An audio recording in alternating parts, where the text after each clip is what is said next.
안녕하세요. 혹시 우리가 구원에 대해 가지고 있던 생각이 어쩌면 완전히 틀렸을 수도 있다는 생각 해보신 적 있나요?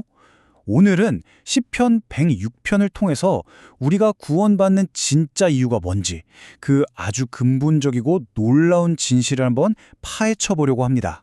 자, 오늘 이야기의 문을 여는 질문은 바로 이겁니다. 과연 우리는 구원받을 자격이 있을까? 어떠세요? 이 질문 좀 묵직하게 다가오지 않나요? 오늘 우리가 나눌 이야기의 가장 핵심적인 부분이라고 할 수 있어요.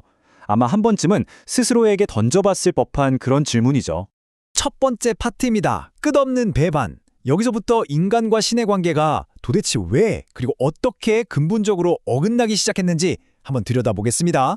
시편은 먼저 한 가지 사실을 아주 분명하게 전제하고 시작해요. 뭐냐면 하나님은 정말이지 은혜를 그냥 쏟아 부으셨다는 겁니다. 놀라운 기적들을 보여주시고 뭐랄까 마르지 않는 샘처럼 자비를 계속해서 끊임없이 베풀어 주셨어요. 그런데 말이죠. 그 엄청난 은혜에 대한 인간의 반응은 어땠을까요? 참 한마디로 망각, 원망 그리고 배반이었습니다. 시편을 보면 정말 구체적인 얘기들이 나와요. 하나님이 이집트에서 그들을 건져내 주셨는데도 광야에서 뭘 했죠? 금송아지를 만들어서 이게 우리 신이다 한 거예요. 자신들의 영광을 풀먹는 소 형상으로 바꿔버린 거죠. 와, 이 극명한 차이, 여기서부터 우리의 이야기가 본격적으로 시작됩니다. 자, 그렇다면 이런 끝없는 배반의 결과는 과연 무엇이어야 할까요? 상식적으로 생각해보면 답은 하나죠. 정의로운 외면으로 이어질 수밖에 없다는 겁니다. 그렇다면 신의 정의란 건 과연 어떤 모습일까요? 아니 왜 그분의 외면이 정의롭다고까지 말할 수 있는 걸까요? 시편은 그 근거를 아주 명확하게 세 가지로 제시합니다. 첫째, 우리가 스스로 악을 꾀하고, 둘째, 죄 가운데서 살아가고, 그리고 결정적으로 셋째, 우리가 먼저 하나님께 등을 돌렸기 때문이라는 거죠. 이 표를 보시면 그 인과관계가 한눈에 들어오죠? 우리가 한 행동과 그에 따라오는 정의로운 결과 사이에 아주 직접적인 연결고리예요.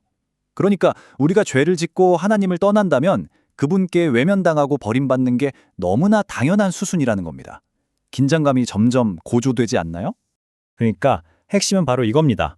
시편은 하나님이 우리를 그냥 내버려 두시기로 결정하셔도 그분의 정의로움에는 단 하나의 흠집도 나지 않는다고 강조하고 있어요. 왜냐? 우리의 행동 자체가 그럴 만한 충분한 이유를 제공하기 때문이죠.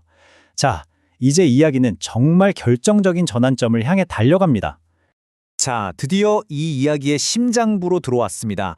지금까지 우리가 차곡차곡 쌓아 올렸던 모든 논리를 한순간에 뒤엎어버리는 구원 뒤에 숨겨진 진짜 동기가 밝혀지는 순간입니다. 그러나, 이 한 단어가 모든 판을 뒤집습니다. 방금 전까지 우리가 확인했던 그 논리적인 흐름, 그 당연한 결과를 완전히 거스르는 놀라운 반전이 지금부터 시작된다는 신호죠. 바로 이 구절입니다. 시편 106편 8절이요. 이게 모든 걸 바꿔버립니다. 우리의 그 끝없는 배신과 죄에도 불구하고 하나님은 구원하신다는 거예요. 근데 그 이유가 놀랍게도 우리 때문이 아니라는 겁니다.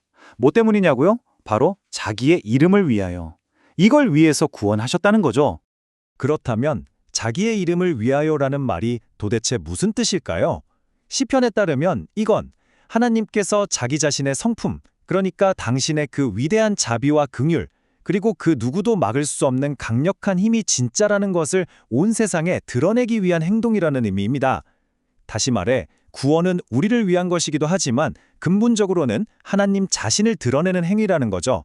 자, 그럼 이 어마어마한 진실 앞에서 우리는 도대체 어떻게 반응해야 할까요? 마지막으로 이 은혜에 대한 우리의 올바른 응답은 무엇인지 한번 짚어보겠습니다. 여기서 우리가 정말 놓치지 말고 붙잡아야 할 핵심 메시지는 바로 이거예요.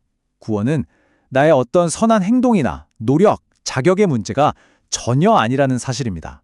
이건 우리가 구원을 얻어내기 위해서 뭔가를 해야 한다는 우리의 모든 종교적인 본능을 그 뿌리부터 뒤흔드는 생각이에요. 그렇다면 올바른 반응은 무엇일까요? 교만? 아니죠. 시편은 깊고 깊은 찬양과 감사를 제시합니다. 우리의 자격 없음에도 불구하고 그저 당신의 이름 때문에 그 놀라운 은혜로 우리를 구원하시는 하나님을 향한 영원한 감사가 바로 우리가 보여야 할 유일한 응답이라는 겁니다. 오늘 이야기는 이 질문으로 마무리하려고 합니다. 어쩌면 좀 도발적일 수도 있겠네요. 만약 구원의 중심이 나의 자격이나 나의 노력이 아니라면 이제 우리의 삶의 방식과 태도는 근본적으로 어떻게 바뀌어야만 할까요? 이 질문을 꼭 마음속에 품고 돌아가셔서 깊이 한번 생각해 보시는 시간이 되길 바랍니다.